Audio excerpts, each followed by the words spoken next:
welcome, you guys. It's so great to see our first studio audience. I know that we've had one before, but those were children. And these are actual real adults who drove themselves here on purpose. And it wasn't because I was feeding them Lunchables in the middle of the day and forced them to come be an audience last week. Not that that's what happened. So thank you for being here. I want to say it's kind of crazy because I don't know about everybody else, but my family has just started to emerge from quarantine. We were definitely in the lockdown. We took this pandemic very seriously. And we just started coming out. And I got to say, the thing that is so shocking about coming out of your house after being inside of it for, 18 months is what is left that is, like still in your town. You know what I mean? Like what businesses are still around and what's still going on. Like, for instance, we have a chandelier company establishment. Okay.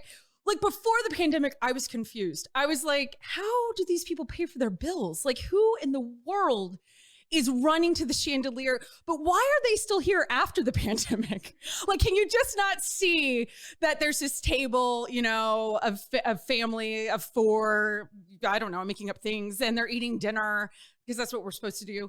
And they're sitting around and the dad goes, kids, the pandemic is over. Run to the minivan. And one of the kids says, okay, Dad, where do you want to go first? Why, the chandelier establishment, of course. Great, Dad, headed to the minivan. I mean, like, how is that going to happen? Okay. Like who in the world has been dying to get back into the chandelier store to say, if only I could, spruce up my house with a chandelier, but that darn pandemic. But lots of things changed. Like, for instance, it's really interesting to see what restaurants are still here, and which ones went away. My favorite is when you have a restaurant that is the exact same restaurant replaced by the same restaurant, but a different name. You know what I mean? Like in my town, we have a place called The Chicken Place. Okay. They didn't make it during the pandemic. Okay. We now have The Chicken Spot.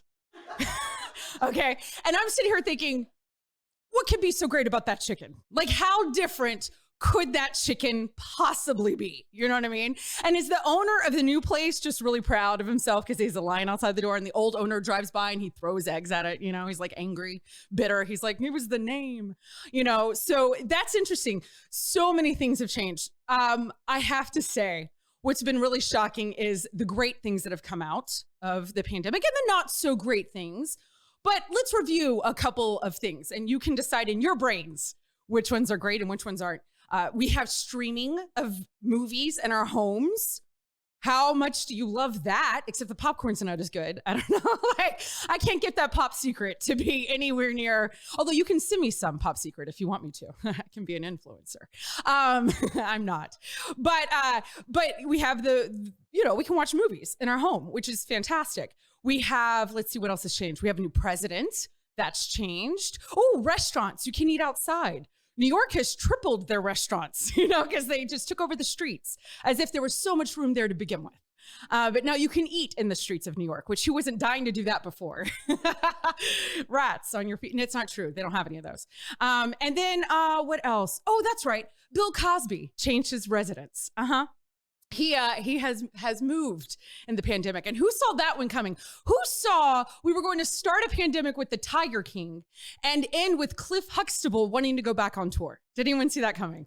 I did not, okay? I also didn't see Prince Harry moving here. We now have a prince and we lost Chris Harrison, okay, from The Bachelor. It's been turmoil, you guys.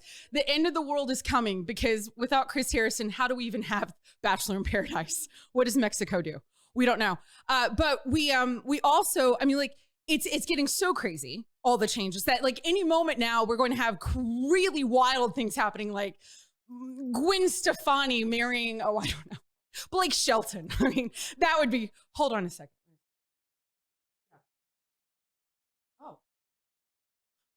You guys, this just in. Gwen Stefani married Blake Shelton.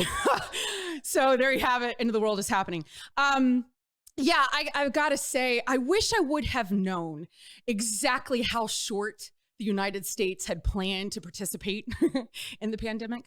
I didn't know we were going to do it for such a little amount of time because I would have prepared accordingly. I would have I would have saved money. If I would have known how little we were going to stay in this thing, I would have, just maybe not bought so much from Amazon. And because I forgot how expensive it is to buy your friends. I mean, be social. I forgot what it is to go out. And actually, I just think about the Canadians. I really am. I'm a little jealous of the Canadians. They are going to be loaded when they get out of quarantine in 2027. So let's all pray for them. So you guys stick around. We've got an incredible guest. She's not from Canada. She's from Waco, but you are tuned into It's Not That Late with Liv Harrison.